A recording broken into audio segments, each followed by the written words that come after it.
guys, today I have a new content video to share with you. I mentioned this briefly in the May sales video. I purposely waited to get this out once the 30-day mark hit.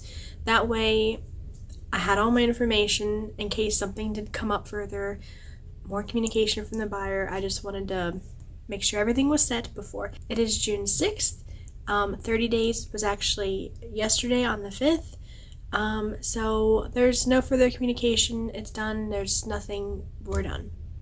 This is the item that sold. It was sold actually in April. It was a Monster High Dracula doll. It sold April 29th. It went to Delaware. I will go ahead and say that because it is prevalent to the story I'm about to share. And it got delivered on May 5th. We're good. I never did receive any feedback. I left positive feedback because, it went well and all was good to go. Until 3 weeks later, actually 3 weeks to the day, May 26th, I got this message. It was actually 3 messages directly in a row. Buyer sends a picture of the doll's face and says the doll arrived with a blue face because of the blue paper. And the buyer also says there's an unpacking video, which, spoiler, I never saw a video and I didn't ask for it.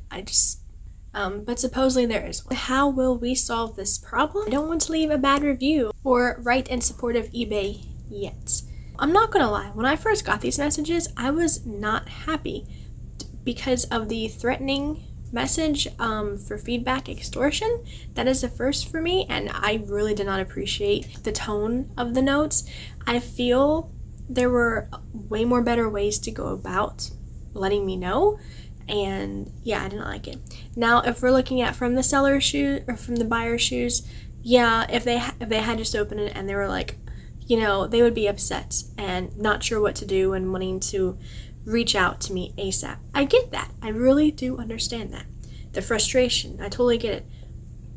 But there's better ways to communicate than that, I feel. Before I said one single word in a reply, I reached out to my Facebook group. I had an idea of what I was going to say, but I just wanted to double check and make sure, because once you say something, it's out there, and I just wanted to say it correctly, I did this whole post about, this thing's almost a month old, and I mentioned the threatening stuff. I don't appreciate that. And I said that I'm going to tell them to start a return for a full refund, and yeah, and that's what we're going to do. And I asked, is this a good way to handle it? And I got a lot of yes, that's the way to go with it. Some people did say that colored paper can do that, which I have an issue with that because I've used the same, I have 2 different kinds. I have a turquoise and I have a darker blue. For this doll, I don't remember which paper I used. I don't keep track of that. I'm assuming I did use the darker blue. However, I really have a problem fully accepting that because I've used the paper for like 2 years now since I started, and I've never ever had an issue with it. I've even had other dolls, where shadow hide dolls that I had that went all the way to, I forget where, it was international order. I used blue paper with that and going all the way there and being transported between planes and stuff. Never had an issue with it. So I do have trouble believing that that is the case. I have my doubts. I really do. But everyone was like, yeah, say that, refund for a return. And so I did that, and I sent this message apologizing the doll did not arrive in order, and to open a return for the refund, pretty straightforward. And then I got this response back. This method doesn't suit me because I am in Kazakhstan. I don't know how to say it. I'm not able to return her. What other options are there? In that post, I reached back out to my group and I said, okay, I got this. What do I do? Because, okay, I have a history of partial refunds. I have done exactly, I think just one. And I said after that, no, because a lot of people, and I thought this was it, are just fishing for refunds. The item is fine, or else they just don't want it anymore, but they don't want to do the hassle of return. They just want some money back, and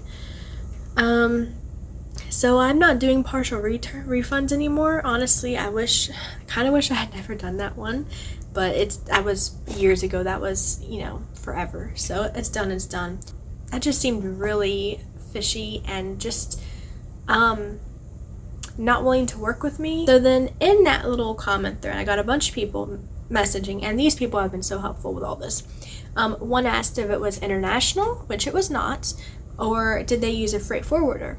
I didn't know what freight forward was. I mean, going to the person's address, it's just an address. So I asked them, like, I went to Delaware, like, how would I know if it was freight forward?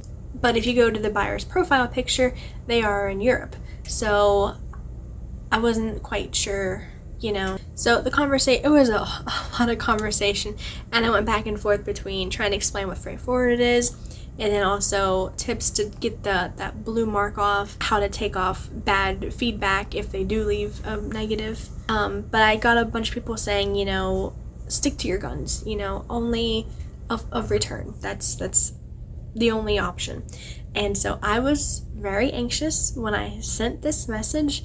I do not like confrontation. I didn't like this at all. It was very uncomfortable. But as a seller, that's going to happen. You have to be able to converse with your clientele. So I said, I'm sorry, but a return for a refund is the only option. I don't offer partial returns. And I never heard back from them, ever. Like, not a peep.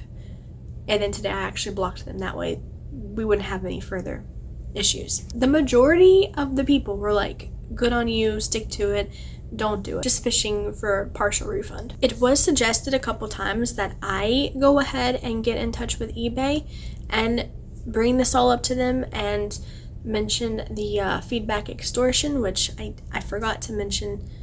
Oh, I kind of mentioned that, but and I was given a reference number to use just in case they did leave bad feedback, that I could give them the number and everything, and then they could take that feedback down. So eBay was in the loop, and I got hold of them on the website, and there's like this chat message thing you can do where you chat with someone. I don't know if it's an actual person you're talking to, but it seems, I don't know. It was helpful. It was good. So I let them know that I got hold of them, and they're like, good job, that was a good move. And then the conversation got turned back around to freight forwarding, and I was again like, how do I know? Because I don't know. And I, at the time, did not know if that made a difference. It makes a lot of difference, actually. Freight forwarding, they got their dog back, I guess. Freight forwarding, as best as I can tell, is when the buyer has something shipped to an address, like somewhere in here, a warehouse or something, and then has that warehouse mail it to them. It would be the same as going through eBay International Shipping, where I have to get it to the hub, which is like either in Illinois or Kentucky or somewhere, and then they take it to where they live. And all I am responsible for is getting it to that hub. And then from there, if there are issues and problems, eBay takes care of it 100%. I'm left out of it. It's good to go, which I think is a great system. I have maybe had 3 international sales, I think, and I've never had an issue with any of them. And it's been great. I highly recommend going through the EIS program. However, doing freight forward, apparently the buyer lost a bit of protection doing it that way.